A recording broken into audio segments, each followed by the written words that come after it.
درخواست کرتا ہوں کہ وہ آپ کو مخاطب فرمائیں۔ مولانا سید احمد الحسینی سعید قادری صاحب۔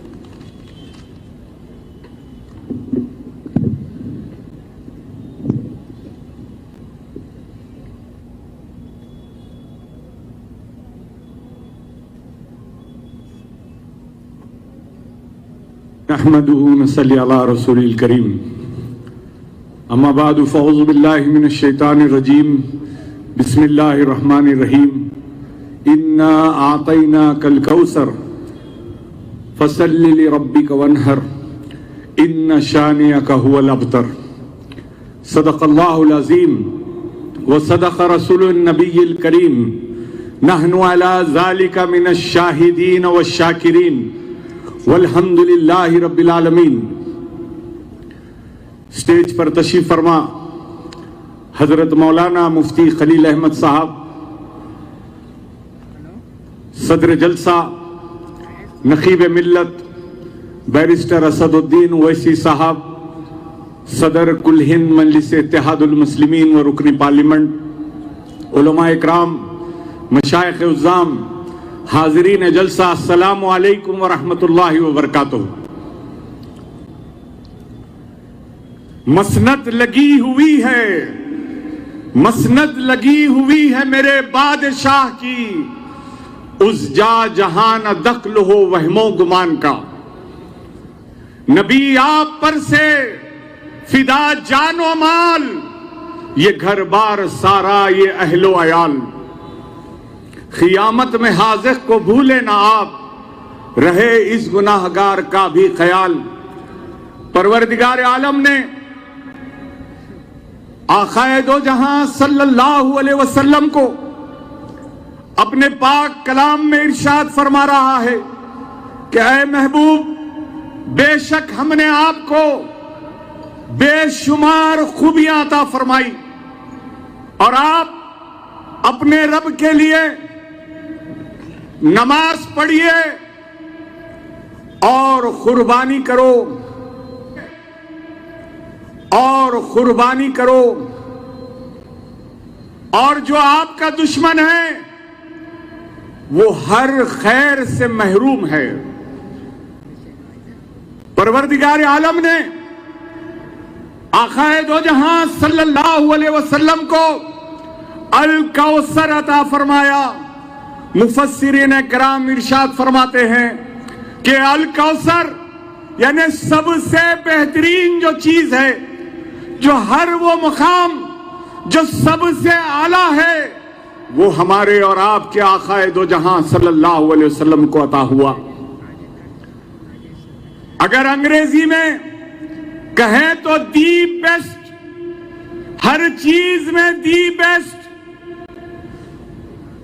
نور ملا تو دی بیسٹ، سب سے اعلیٰ، رسالت ملی، نبوت ملی تو وہ مقام پر جو سب سے اعلیٰ، علم ملا تو سب سے اعلیٰ، کتاب ملی تو قرآن سب سے اعلیٰ، امت ملی تو سب سے خیر کی امت ملی، سب سے اعلیٰ امت، خاندان ملا تو سب سے اعلیٰ، قبیلہ ملا تو سب سے اعلیٰ، اہل بیت ملے تو سب سے اعلیٰ، شہزادی ملی تو سیدہ کونین ملی، سب سے اعلیٰ، نواسے ملے تو حسن اور حسین، سب سے اعلیٰ، نواسی ملی تو بی بی زینب جیسی ملی، سب سے اعلیٰ، ازواج مطہرات ملے تو سب سے اعلیٰ، خلفائے راشدین ملے تو سب سے اعلیٰ، صحابہ ملے تو سب سے اعلیٰ، تابعین ملے تو سب سے اعلیٰ، تبع تابعین ملے تو سب سے اعلیٰ، اللہ کے ولیاں ملے، اللہ کے دوست عطا ہوئے امت میں تو سب سے اعلیٰ۔ میرے آقائے دو جہاں صلی اللہ علیہ وسلم کو اخلاق میں سب سے اعلیٰ اخلاق عطا ہوئے، آپ کے اسوہ حسنہ سب سے اعلیٰ، آپ کے ازواج مطہرات سب سے اعلیٰ، اب کوئی ایسی چیز نہیں جو آقا کی حیات مبارک میں کوئی انگلی اٹھا سکتا ہے. آپ نے ہر وہ کام جو کیا وہ اعلیٰ. تو پھر آج دشمن میرے آقا دو جہاں صلی اللہ علیہ وسلم کی ناموس پر انگلی اٹھانے کی ناپاک کوشش کرتے ہیں, گستاخیاں کرنے کی کوشش کرتے ہیں. تو ہم مسلمانوں کی یہ ذمہ داری ہے کہ اس کا دفاع کیا جائے. اور میں بڑے دعوے کے ساتھ کہہ سکتا ہوں کہ یقیناً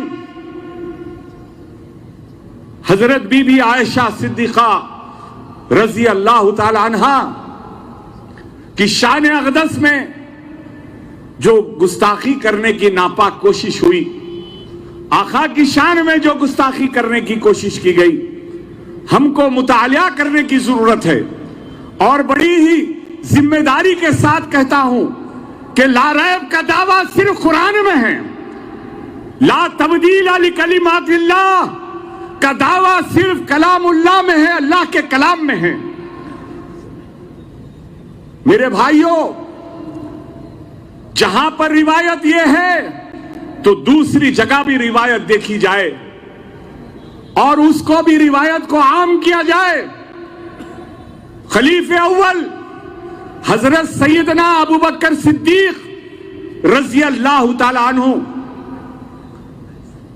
کے 2 نکاح اعلان نبوت سے پہلے ہوئے, اور بی بی ام رومان رضی اللہ تعالی عنہا سے حضرت بی بی عائشہ صدیقہ رضی اللہ تعالی عنہا تولد ہوئی. اور یہ اعلان نبوت سے پہلے ہوا نکاح. اور پھر میرے آقا دو جہاں صلی اللہ علیہ وسلم کا نکاح جو بی بی عائشہ صدیقہ رضی اللہ تعالی عنہا سے ہوا, وہ ہجرت کے بعد ہوا, مدینہ منورہ جانے کے بعد ہوا. میرے آقا 13 سال مکہ مکرمہ میں موجود تھے. تو یہ بھی روایت ہے کہ بی بی عائشہ صدیقہ رضی اللہ تعالی عنہا کی عمر مبارک 16 سال تھی جب نکاح ہوا, اور وداعی 19 سال میں ہوئی. تو یہ بھی ہم کو ذمہ داری ہے آج کے اس دور میں جہاں پر انٹرنیٹ پر آپ کو معلومات حاصل کیے جاتے ہیں اور لوگ صرف گوگل پر اپنا ایمان رکھتے ہیں, ان جیسے لوگوں کو یہ روایت بھی ہمیں بتانا ہوگا. یہ ہماری ذمہ داری ہے کہ یہ بھی روایت بتائی جائے. میں یقیناً پورے ہوش و حواس میں حضرت امام بخاری رحمت اللہ علیہ کی دی ہوئی روایت کو سرخم کرتا ہوں, لیکن یہ نہیں ہے کہ دوسری روایت کو بھی ہم نظر انداز کریں, بلکہ یہ بھی نظر میں رکھیں کہ یہ بھی روایت ہے. اور رہی بات میرے آقا دو جہاں صلی اللہ علیہ وسلم کے دشمنوں کی, تو دشمنوں نے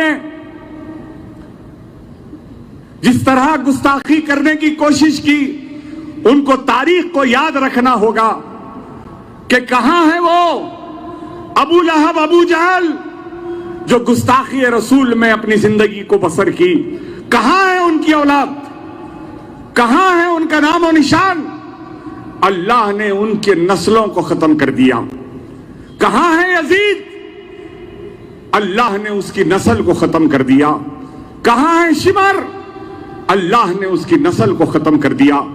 تو یہ وہ گستاخ یاد رکھیں کہ اللہ کی مار جب ہوگی تو تمہارا حشر بھی انہی جیسے ہوگا.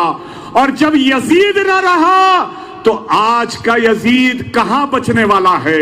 انشاءاللہ تعالی اللہ سبحانہ و تعالی اس کو بھی اپنا سبق سکھائے گا. اللہ سبحانہ و تعالی کی مار اس پر بھی پڑے گی. اور وقت کے فرعونوں اور نمرودوں کو یاد رکھنا چاہیے کہ جب ظلم تم بڑھاؤ گے تو اللہ کی مار کا تم انتظار کرو۔ ارے وہ جو نوجوان جس نے رسالت مآب صلی اللہ علیہ وسلم میں گستاخانہ حرکت کی کوشش کی تو اپنی آواز کو جمہوری انداز میں اٹھایا تو ان کو تم بلڈوزر دکھا کر ڈراتے ہو، اور پھر جب دوسری طرف کسی اور موضوع سے جب احتجاج ہوتا ہے تو یہ بلڈوزر کہاں چلے جاتا ہے۔ یقیناً یہ ظلم ہے، اور یہ ظلم کے خلاف میں ہم سب کو جمہوری انداز میں اس کو آواز اٹھانا ہے، اور میرے آقا دو جہاں صلی اللہ علیہ وسلم کے سچے غلام ہیں تو اپنی زندگی کو آقا کی تعلیمات میں عام کر لو۔ عہد کرو کہ نمازیں پڑھیں گے، عہد کرو کہ مسجدوں کو آباد کریں گے، عہد کرو کہ سود خوری سے دور رہو گے، عہد کرو کہ اپنے گھروں میں دینی ماحول کو پیدا کرو گے، عہد کرو کہ تم سچے پکے مسلمان بنو گے۔ جب تم سچے پکے مسلمان بن جاؤ گے تو دشمن کو آنکھ اٹھانے کی جرت نہیں ہوگی۔ یہی اپنے پیغام کے ساتھ اپنی گفتگو کو میں ختم کرتا ہوں۔ وآخر دعوانا الحمدللہ رب العالمین۔